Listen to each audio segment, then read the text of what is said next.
And yo, the Sports Back Bros podcast is back on a day early. Normally we come on Monday and Thursday. This day is Wednesday, and we did that because the NCAA Tournament starts back up again on Thursday, and they're trying to get down to the Final Four and eventually the Final Two so that we can have a championship next week or somewhere around there. But anyways, week from Monday. Yeah, week for Monday. That's when the championship game is going to come down. But so much has happened. We just left on Monday. Typically, we wait until Thursday so all the news kind of gathers up. This time, news just started as soon as you pretty much ended last show. It started off with Juju Watkins, and we'll talk about that. But the NFL, we're now going to be in April next week. So the NFL draft is going to be at the end of April. But there are still moves. Big names. I don't know about big money, but what's up? What's happening? Happy Wednesday. Man, all I know is that Bleacher Report's blowing up my phone with bogus trade proposals or this team should do that. Man, if I wanted to join the fantasy league or whatever, I would join the fantasy league to talk about that. But you're supposed to be a media outlet providing information, not coming up with, well, this would be a good trade. That'll be a good trade. This makes sense. Well, I mean, if you're a real fan, you already know what makes sense. Yep. But anyway, my heart goes out to Juju Watkins, man. That was a nasty injury. But we'll talk about that, like you said. Things in the NFL, I don't know. Things are crazy. Does Aaron Rodgers have a job yet? Now they're talking about he may likely be a Pittsburgh Steeler. I know Cam Hayward was talking about you're either going to be a Steeler or you're not going to be a Steeler. Because I told the last show I talked about how he gave a little bit of leg and brought it back. Now it seems like he's out of options. All these other old heads are getting picked up and put on teams. Even freaking Jameis Winston, who probably played just as bad as Aaron Rodgers last season, if you just look at it from an aesthetic standpoint, damn the stats. And so he has to find somewhere. The draft is at the end of next month, and then you're going to have your mini camps and OTAs and all that. You need to have these guys in. I can't imagine that Mike Tomlin wants Aaron Rodgers. I mean, they saw him how he played last year, right? He was trash. That's why he's no longer with the Jets. And just think about this. Let's say they bring in Aaron Rodgers to Pittsburgh. And what if Mike Tomlin gets his first losing season? Yeah. You talked about that last time. If they get their first losing season, is Mike Tomlin going to get the blame? No, it's going to be Aaron Rodgers. But as I also mentioned on Monday, there are people in Pittsburgh, a lot of them, and it's been happening for years on end, who want Mike Tomlin out of it.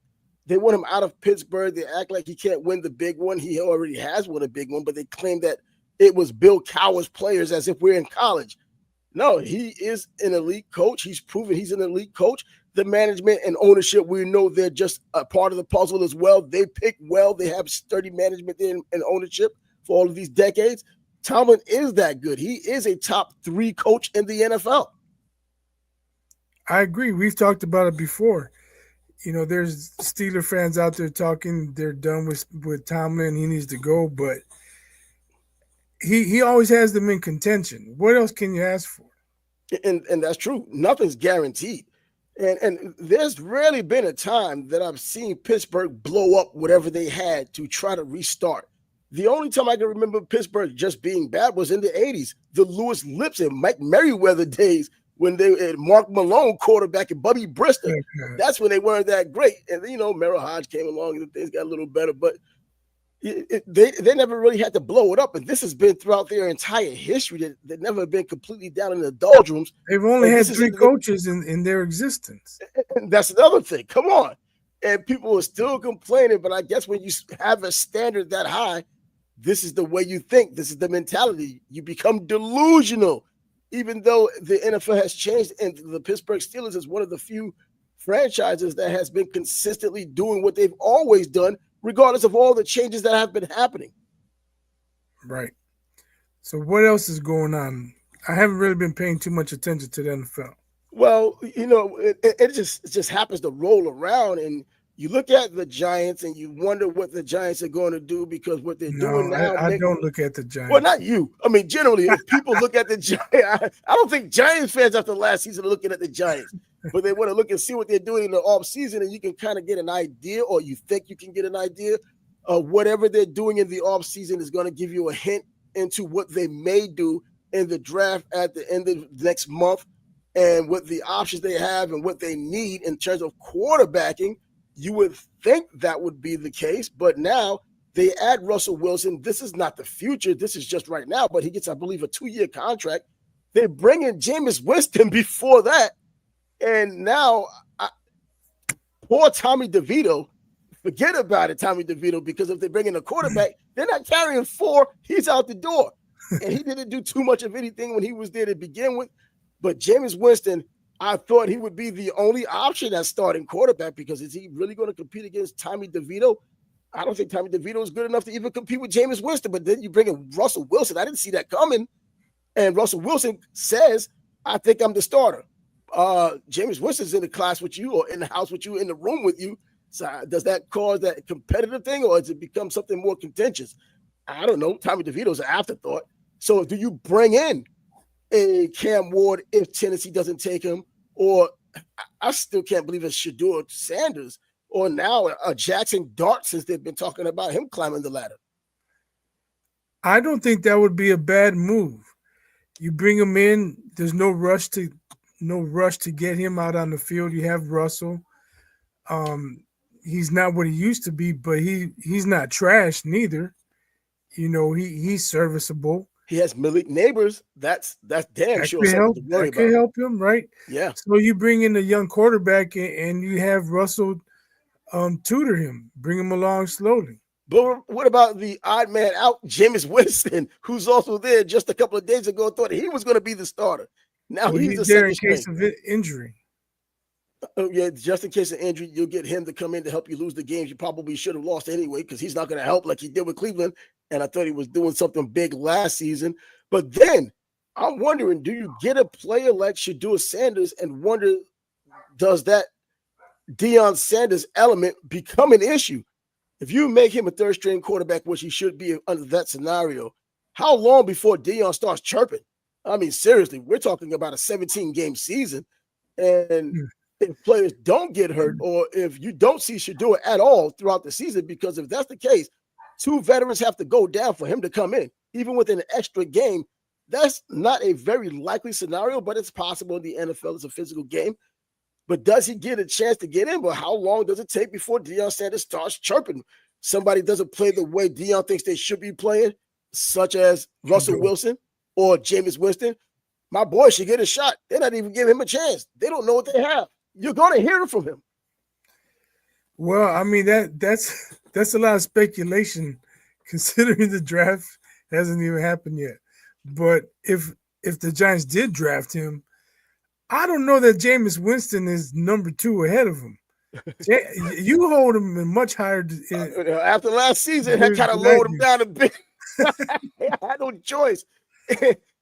I was for years I thought he was going to finally pull it off. The only thing I was correct about, he's better than Marcus Mariota. Okay, now what? They're both in the freaking back 9. Yeah, I don't know, that's a coin toss to me. It looks like a coin toss now. But Jameis Winston, as bad as he is, still in front of a rookie. But if you pick a rookie that early, you're probably going to have to give him some burn. Does he get all of that burn during the preseason? Because you probably don't think you're going to get too many opportunities during the regular season. So does he play those preseason games more than the veteran? More than likely. And I'm higher on Shedeur than you are. I don't know if he should be top 5, but no, that's my point. You question if he's a first rounder. And one time I said he was at the end of the first, but then I was like, nah, man, I seen him play a few more times. Second round isn't bad. Drew Brees came in the first round, second round. Well, no, I'm just saying. I think, he's been working with Tom Brady. He's got that RPO down pat. He didn't get much protection at Colorado. Oh, that offensive line, man, he was getting. So, but I don't know if he'll get much protection with the Giants neither. Exactly. Look what they have.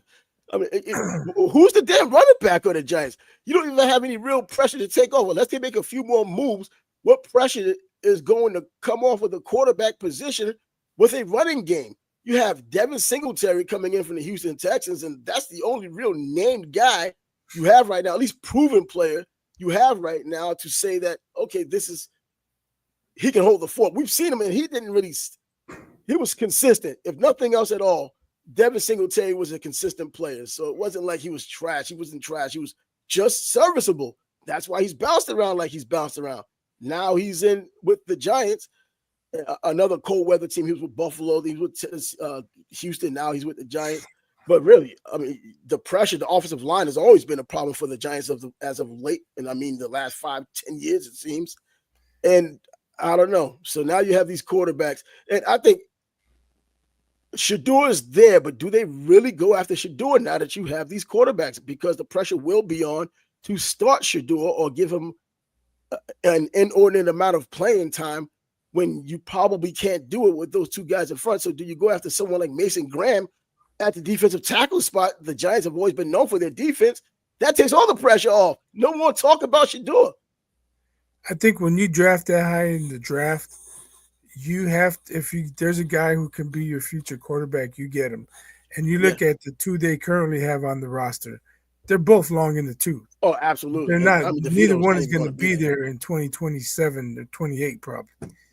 So they're going to need a young quarterback to come in and be developed. Now that we've talked about it, you said I don't even think he's a 5th pick overall. So do you think going in that 3rd spot justifies anything? Does he?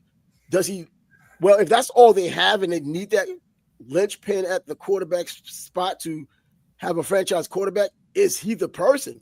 I don't think Jackson Dart is the person that early either. You want to get value as much as you can, but I think this is such an anomaly of a draft because of the lack of standout quarterbacks that if the quarterbacks are the big money guys, you're going to have to force a square peg into a round hole, making someone a franchise quarterback, or at least in name, and just let him fall like he's supposed to fall, because we've seen many of them do that in the past anyway. But God, there's some thought that has to go into it. You know, the draft can be funny. He could be in everybody's top 5 in all of the mock drafts, and then come draft day, all it takes is for one team to pass on him, and the next team's like, well, we didn't think he was going to be there. We got our guy, and then he just starts falling. And that doesn't mean that Shedeur's going to fall. That could happen to any guy in the draft. We've seen it happen to anybody in the past. We've seen it happen to Warren Sapp when the drug allegations came out on draft day. We've seen it happen to freaking Randy Moss. Jalen Carter. Juice is dropping like bricks. But Jalen Carter had a real reason outside of football that made him drop. You know, somebody just died in a car accident racing with him. So 2 people died because of it. But yeah, I'm just wondering though, man, this just isn't the draft, because now Cam Ward had his pro day. According to people who were there, they said he looked good in his pro day. In fact, he looked even better than I guess they expected. Now Tennessee is saying, okay, we would just, because when you're the number 1 pick overall, you don't have to negotiate with anybody. Everything is all about you. You pick who the hell you want. Now they're thinking about it. Will Levis isn't a bad quarterback. He's just a growing quarterback. He's shown flashes of being solid, but I guess they want flashes of being more than solid. But if you're picking number 1 overall, you got to come in right away. And Will Levis, well, that's going to be a pretty contentious quarterback room unless they get rid of him. Yeah, it's kind of like draft day. They already have a quarterback, and they have the number 1 pick, and the quarterback's projected to go number 1. I don't know. I only saw Will Levis against the Bears, and he threw a couple picks, had a pick 6. He was pretty much the reason they lost to the Bears. But again, you know, but the whole team was bad. He's a young quarterback. He does have some talent, but if you think Cam Ward's the man, you take Cam Ward no matter who you have already. I mean, if they had a stud quarterback, they would not have the number 1 pick. And that's true. But I don't know what to really say. If you don't have the number 1, if you have the number 1 pick because your whole team is garbage, but it does start with the quarterback. But again, it is a young quarterback. We've seen young quarterbacks before who became pretty solid or even very good quarterbacks after that. Peyton Manning throwing all of those interceptions when he came to the Indianapolis Colts turned out to be a legendary quarterback because that's what the projection was. He lived up to the projection. He got himself 2 Super Bowl rings, even though he was just in attendance for the one. He had pedigree too, though. Well, to start off with, he did have Marvin Harrison, and he did start off with Marshall Faulk, and then Marshall ended up leaving, and then he got what was the kid's name from LSU? He had another running back. Well, he had Edgerrin James, but he got the Super Bowl with oh my God, I can't remember the running back from LSU. First round pick, stayed for a little while, just a handful of years, and he just kind of retired from there. Oh, I know who you're thinking of. Yeah, can't believe I can't remember that dude's name. I had his name at the tip of my tongue. But yeah, they built that team around him. But Marvin Harrison was a big part of how they built that team around him because he was there before Peyton Manning was there. But and we've seen other. We saw flops, number 1 picks overall.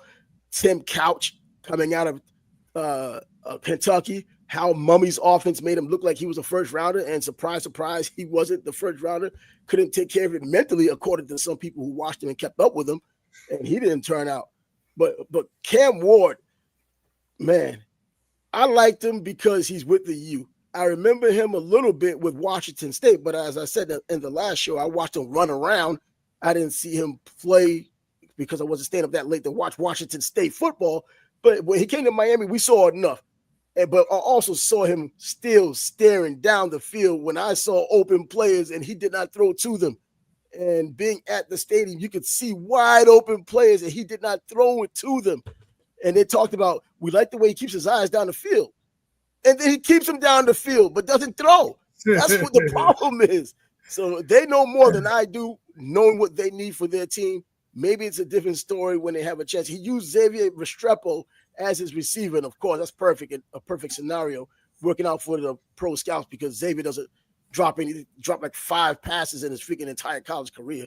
A reliable receiver made him look good. Did someone sign with the 49ers quarterback, or there reports that they might sign someone? You know what? Might have been Aaron Rodgers. Aaron Rodgers?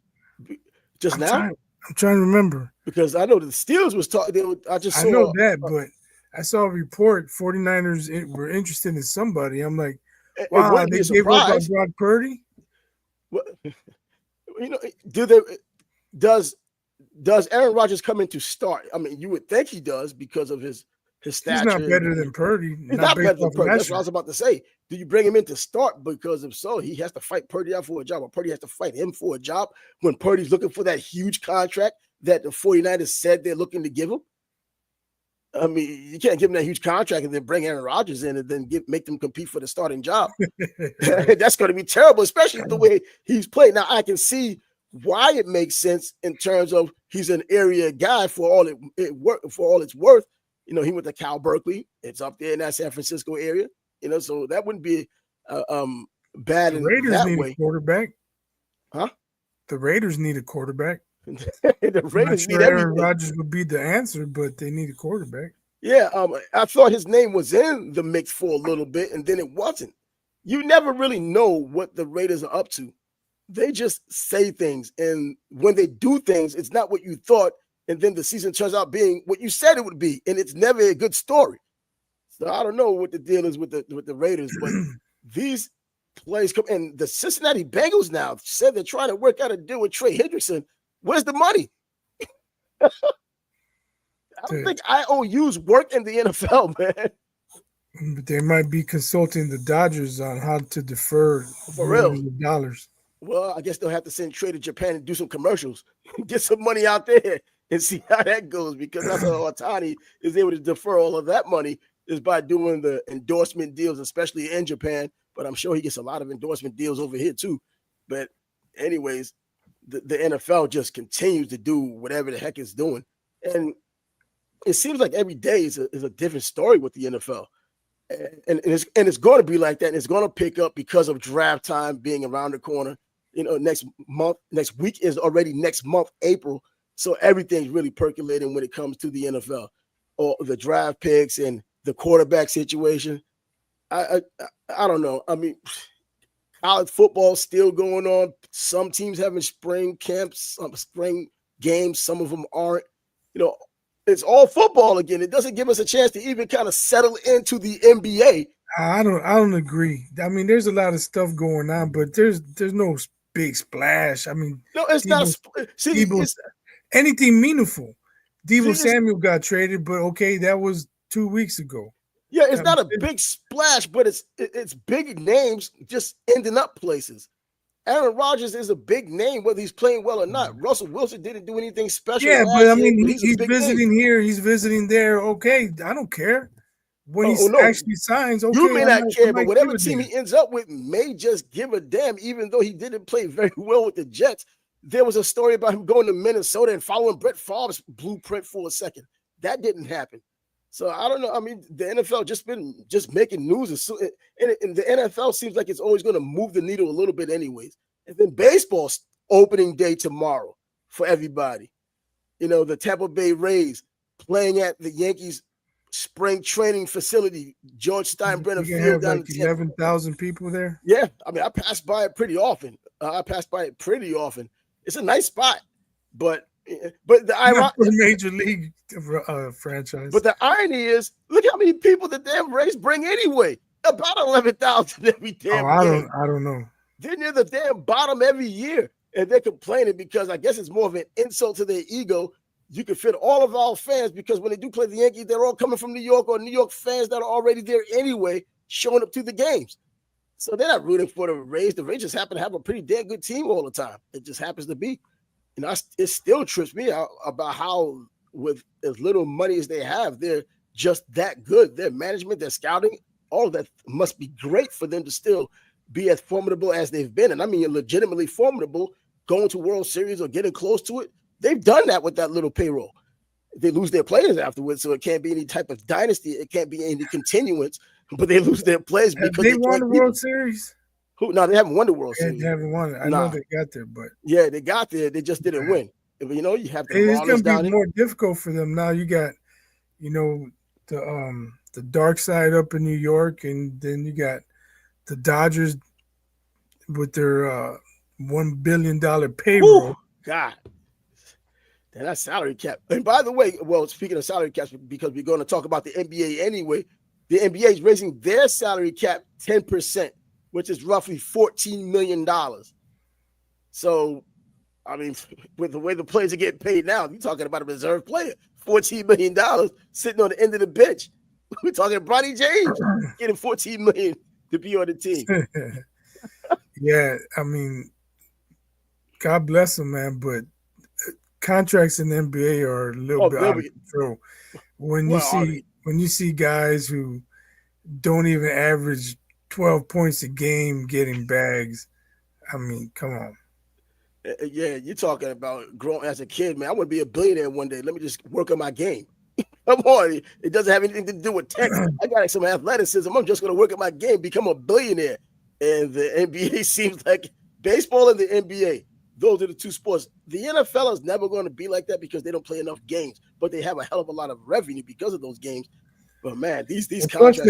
They can give you a $90 million contract and then cut you and only be on the hook for $35 million. Exactly. And that guaranteed money, that's why now, for people who didn't understand, the NFL, the guaranteed money is what you want more. You can look at the entire contract and it helps your ego and you get it reported about how big the contract is, but you're getting so little of that contract in relationally, relatively speaking, depending on what happens if you get injured. Now, you could get a lot of that contract, but when it comes down to that back end, when they backloaded the contract, they come to you for that renegotiation. If you're not willing to do it, like Steve McNair years ago with Baltimore, well, you got to go.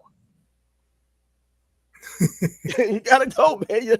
We love you, we like you, and all this stuff. But, you know what? You got this $25 million lump sum coming in, and you know this is going to kill our salary cap at this time. Are you going to leave it alone, or are you want to renegotiate? Of course not. You hold out, hoping you can get it, even though you know it's futile, and you don't take it, and they end up letting you go anyway. And that happens to anybody and everybody. As long as Joe Montana could have ended his career in San Francisco, I know it could happen to anybody. True. So, NBA, did you hear what LeBron James said about What Giannis? is LeBron saying now? It's like every other week or twice a month, once a month, an NBA player says something so outrageous. I don't know the full conversation, but he was talking about basketball in the 70s. And he said Giannis would score 250 points if he played in the 70s. In a Now, game, of course, that's hyperbole. But absolute hyperbole. he's trying to say Giannis is way and above better than people who played in the 70s. Like Wilt. And everybody wants to say athletes are quicker, stronger, more athletic, all that stuff that they say. Do you think Giannis could dunk a free throw? Because that's what Wilt used to do, and he made them change the rule. Wilt made them change the rules, period. Yeah. But, I hate even having that kind of conversation because you got to add so much fantasy to it.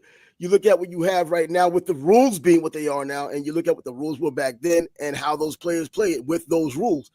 And it was a lot tougher NBA back then. And I think you can get by with your athleticism now, but how athletic are you going to be when you're getting beaten up more than half of the season? Because the other half you're probably going to need to heal up, won't be playing.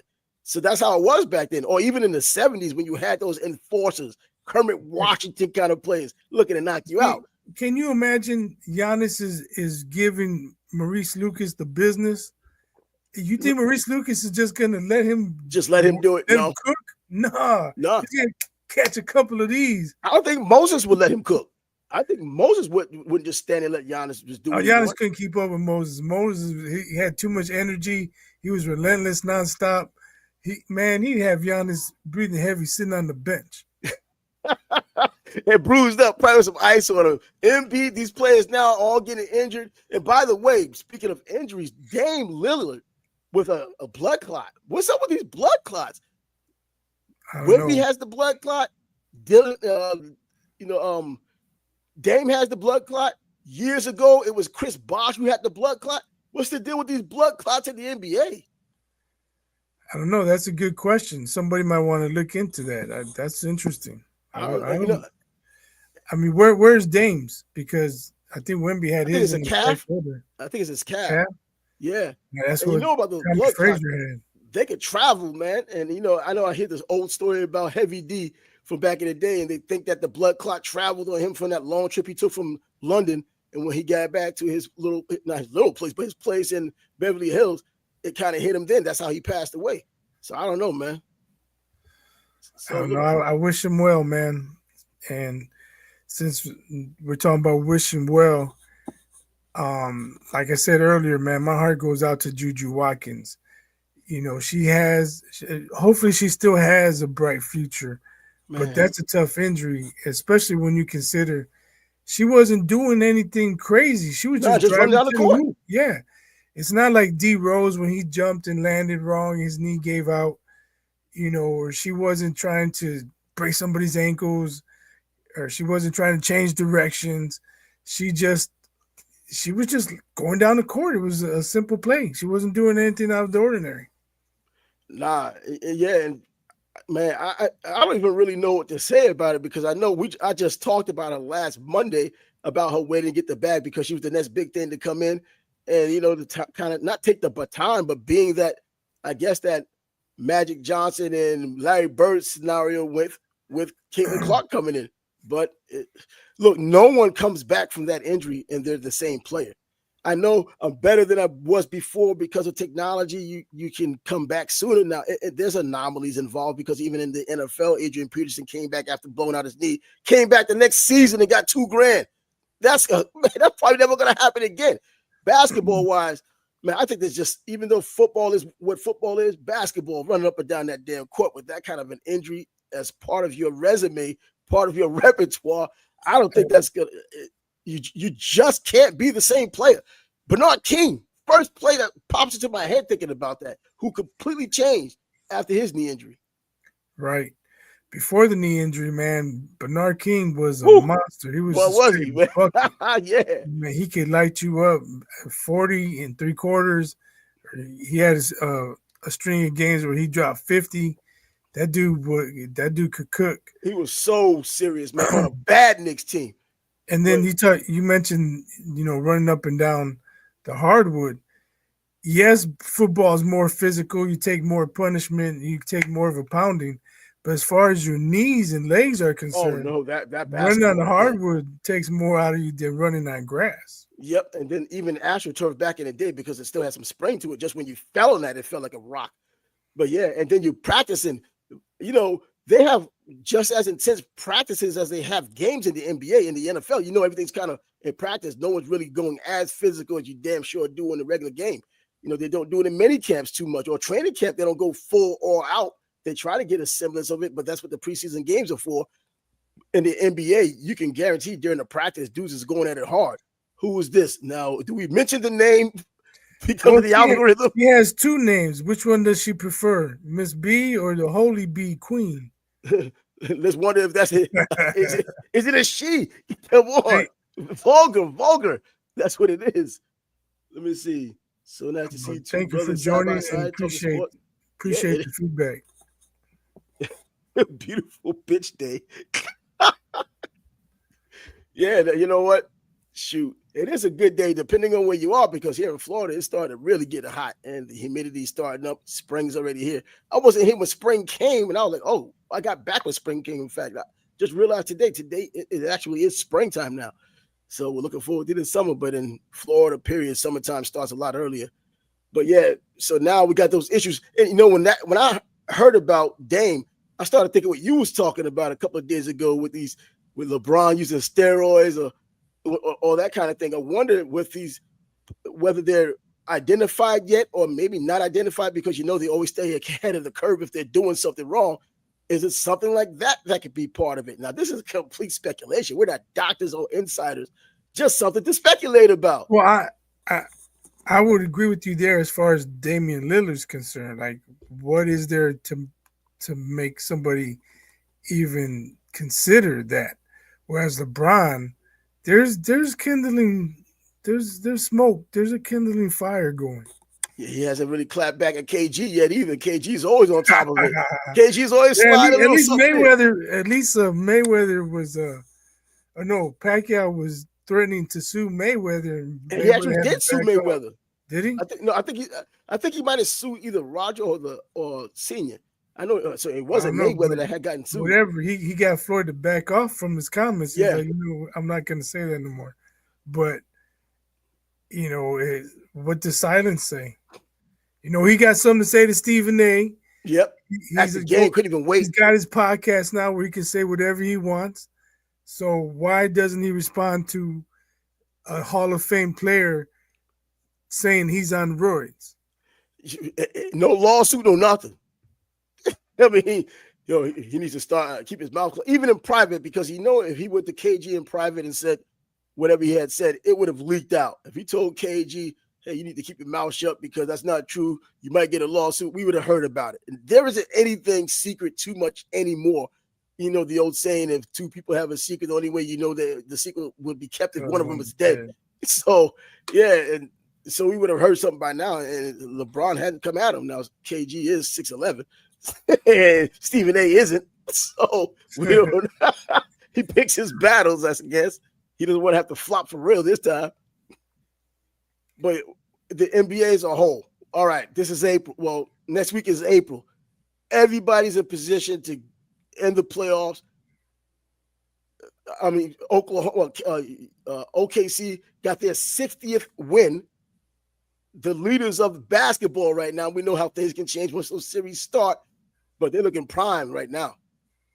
Yeah, and I don't know if you've watched any of the games, but I watched them about a week and a half ago, and man, they look legit. I mean, his jumper is wet, but he's not even the only scorer. They got guys who can get buckets. They play defense. Chet Holmgren, he's playing fairly well. Right, as long as they stay healthy, they're going to be a problem.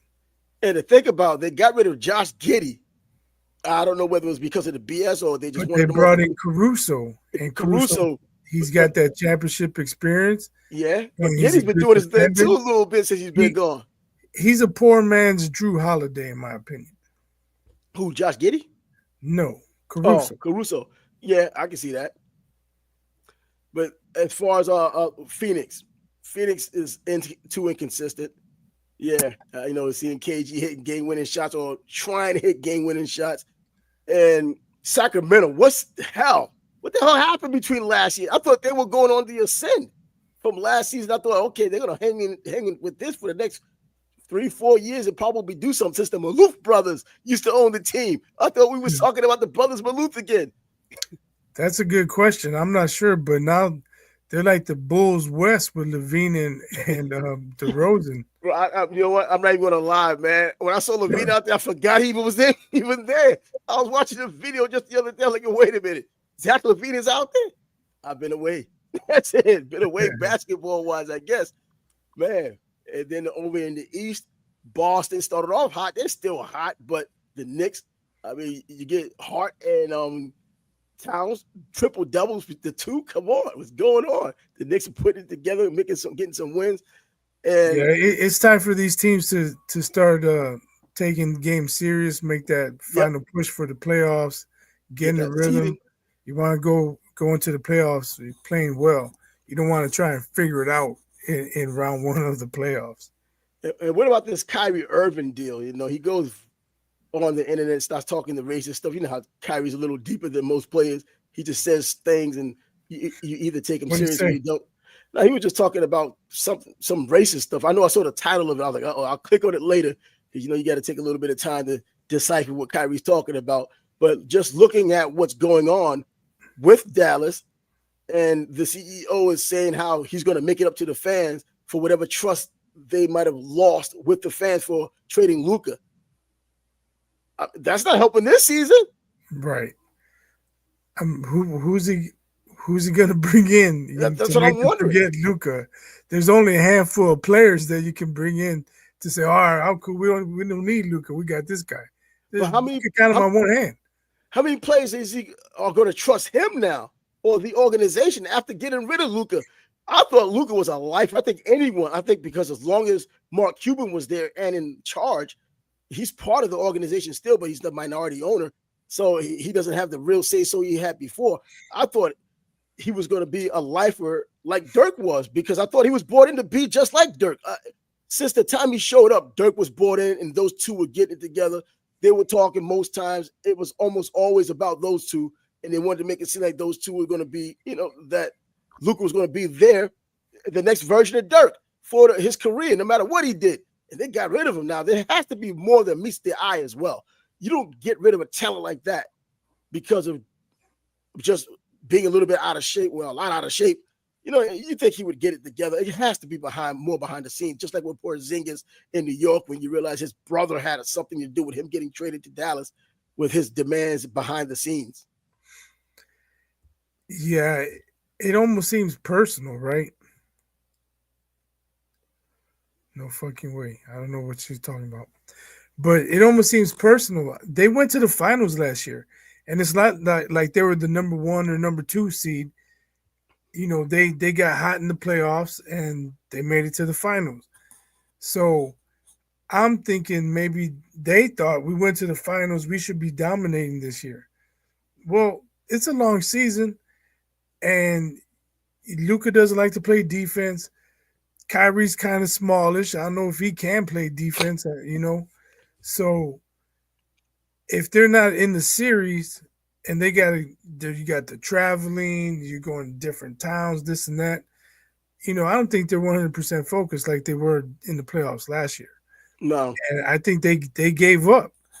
And they're probably thinking, man, Luka's, he should be the man. He should do this. He should be doing that. He doesn't hustle on defense. He doesn't play defense. Let's trade him for AD. They already have 2 big men. They already had 2 big men who dominate the glass, catch alley-oops, get put back rebounds. Why do you need AD? That trade did not make sense to me. No, I guess it was just big name for big name. You know how NBA contracts have to go. You kind of have to match contracts, not just individual talent. Yeah, but if you're going to trade Luka, at least get somebody who's going to fit. Yeah, fit what they were doing. But don't get me wrong, AD's better than Lively and the other dude, I can't remember his name right now, but he's better than them.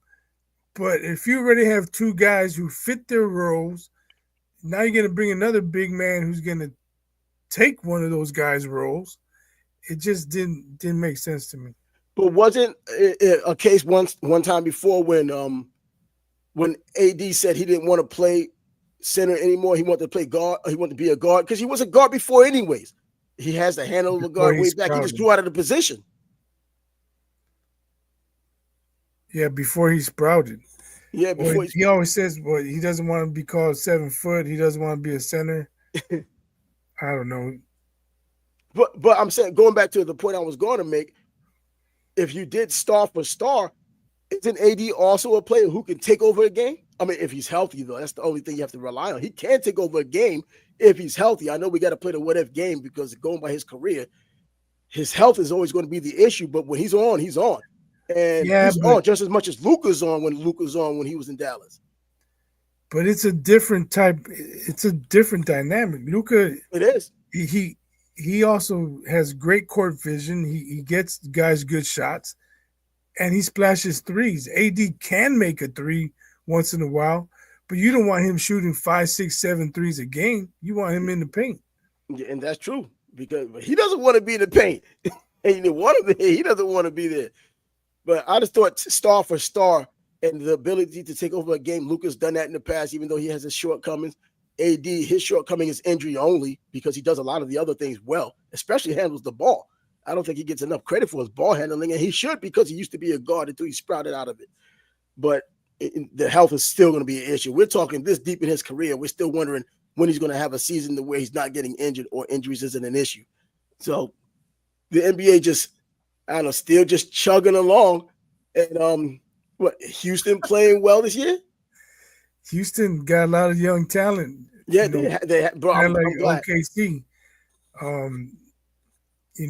They're probably 2 years away before they make some real noise, but they get in the playoffs, they can be dangerous. You get a lot of guys, young guys, they don't know any better. They don't know they're not supposed to win. Exactly. And they bring in Reed Shepherd last season, this last draft, number 2 overall. He's been going to the G League and coming back. Hasn't really been a factor at all. And they're still doing this. I still think he has a lot of talent.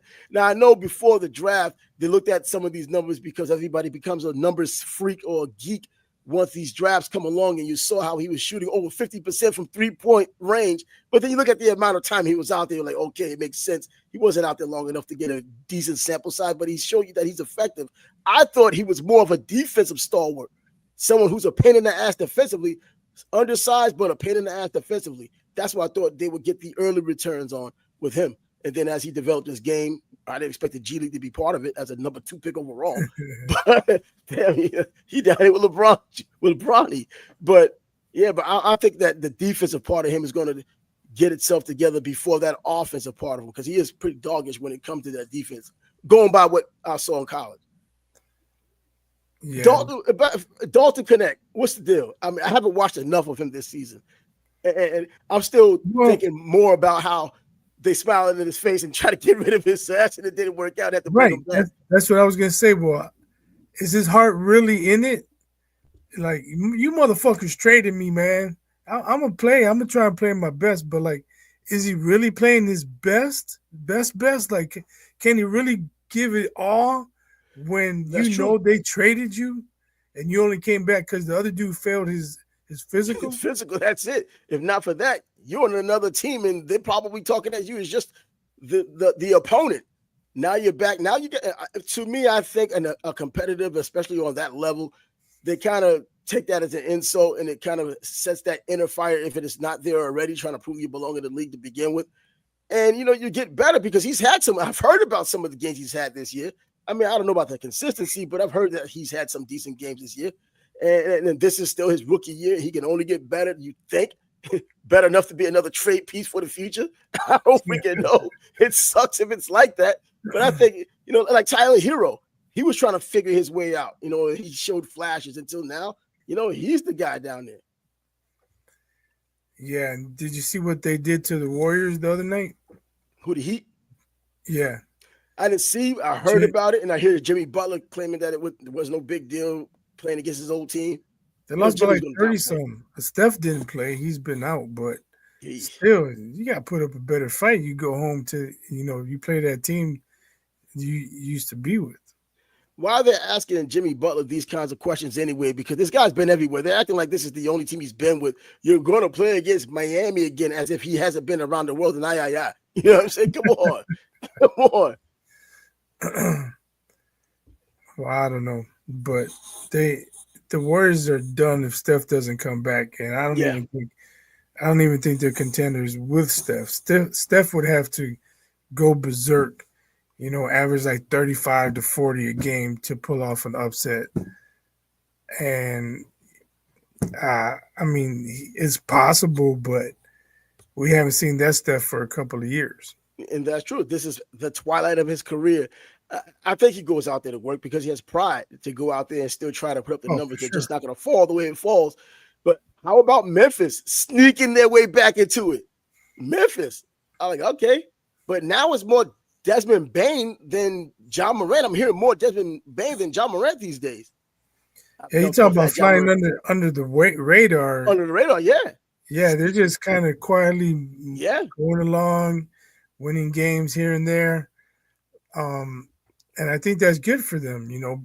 Last couple of years they had John Morant with his off the court situations, and now it's all basketball.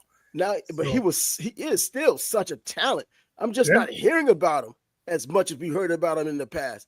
Now, I'm talking about on the court. The off the court nonsense. He dunked on Wemby. He's going to dunk. He's going to dunk on anybody.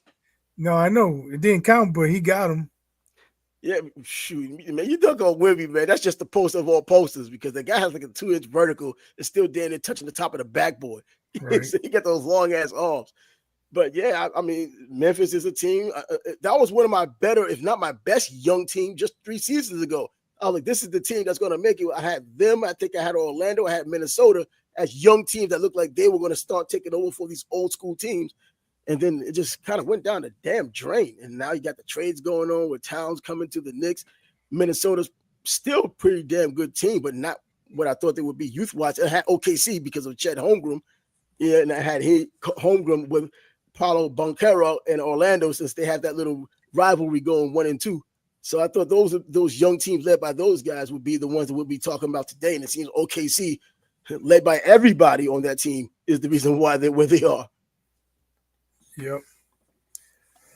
Oh, well, going back a little bit to some college football for a second. Warren Sapp, as you may know, he's on Deion Sanders' staff. They hired someone else.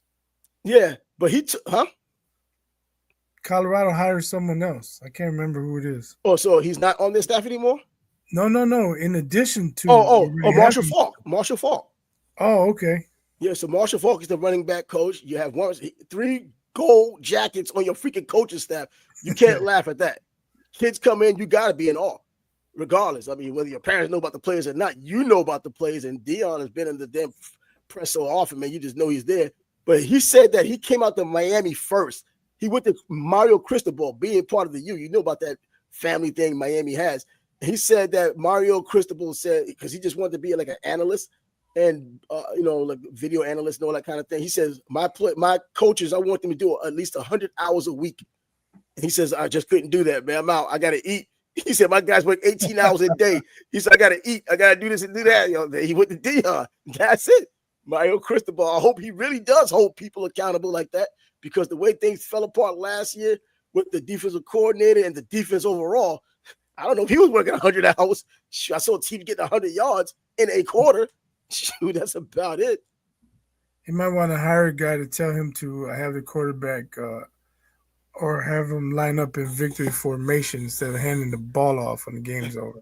Well, I like to believe that's in the past. I like to believe those shouldn't be growing pains. That's football 101. You should know back in high school or even Pop Warner not to do things like that or let that kind of scenario come back to bite you in the ass.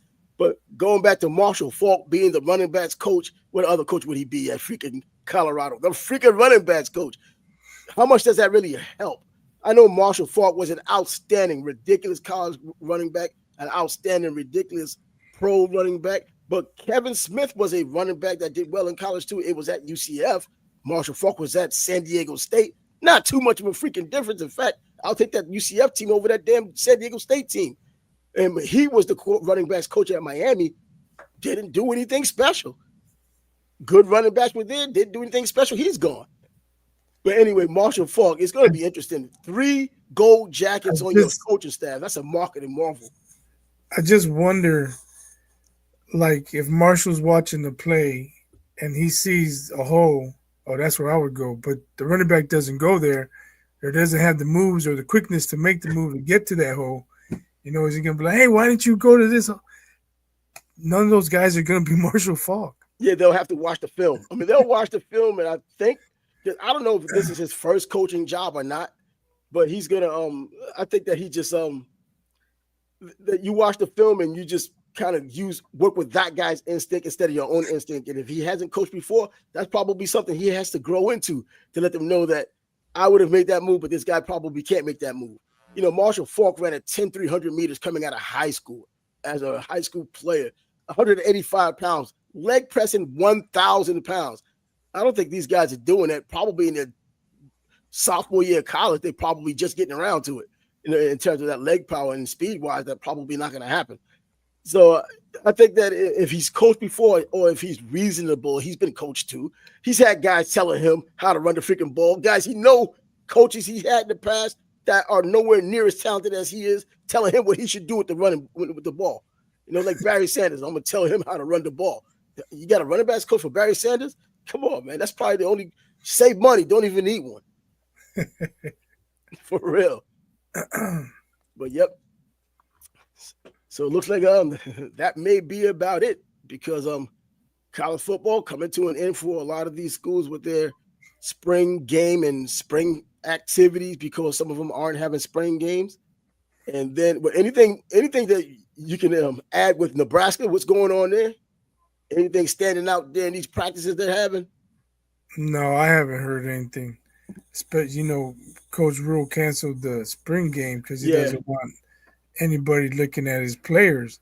Yeah. So there's not a lot of stuff coming out of camp, man. And there's been a lot of teams that have been doing that now. And they're taking the same stance. We don't want anyone taking players from our team. But then there are teams that are having their spring games. And they don't seem to care. They think, I guess they have such a lock in their players that hold on. What's up with Pippen's son? Pippen's son. He entered the transfer portal, and Michigan plays this weekend. Was he? Wait a minute. Pippen's son who played for Michigan? The basketball portal opened, I think, on Monday, and he entered the portal. How do you enter the portal during the tournament, man? That's what I'm saying. He's like, man, screw this team, screw that tournament. I'm out. And whatever coach picks him up is going to get that same attitude. That's not a good look. You would think these people would get advice, especially from his father, not to do this kind of thing. Not, you got to pick your spots, even though the portal opens up. His father sat out 1.8 seconds because they wanted him to take the last shot. That's the wrong guy to go to. That's asking a lot. You could have played MJ. Ask MJ. That's asking a lot. There, and that's not a good look. I've always thought about the character of a player. You know, whether they're leaving because of the competition or whether they're leaving because they felt they were slighted and the person in front of them just happened to be better. I don't know. I remember years ago when Joe Flacco, when he was at Pittsburgh and Tyler Palko was there and it didn't work out in Joe Flacco's favor. So he leaves and goes to Delaware and he becomes a first pick overall. Tyler Palko just becomes a solid college quarterback, doesn't go to the NFL, I don't believe. And that's one of those few cases. But I remember going into that draft, how the analysts were talking. I don't know about Joe Flacco. Does he go in the first round? He ran away from competition. Coaches look at that, and I keep remembering it over and over. And you ran away from Tyler Palko, man? But anyway, he turned out, got himself a Super Bowl ring. But that gives you a little bit of an insight of what these coaches or scouts or people around the organization think when you do these kinds of things. Or if he's good enough to go to the NBA, is that something that's going to hurt him? And by the way, Rick Pitino, as far as college basketball, his son, who coached at New Mexico State, is now coaching at Xavier. So you're going to have matchups in the Big East, Xavier versus St. John's. We're going to get to see father-son play. So whatever history that's making, we'll hear all about it. That'll be interesting. Yeah. Well, Rick Pitino got a whole lot of time to think about it after what happened against Arkansas and Calipari. But anyway, he's biased. I'm Trav, and the Sports Bad Bros podcast came to you a day early. Today's Wednesday. Not the Thursday salvo we typically give, but we'll be back. Blah. We'll be back on freaking Monday. And a lot of NCAA games Easy going for you on. to say. Yeah, right. Feel like I'm going to do an auction over here. So until Monday, deuces. Peace.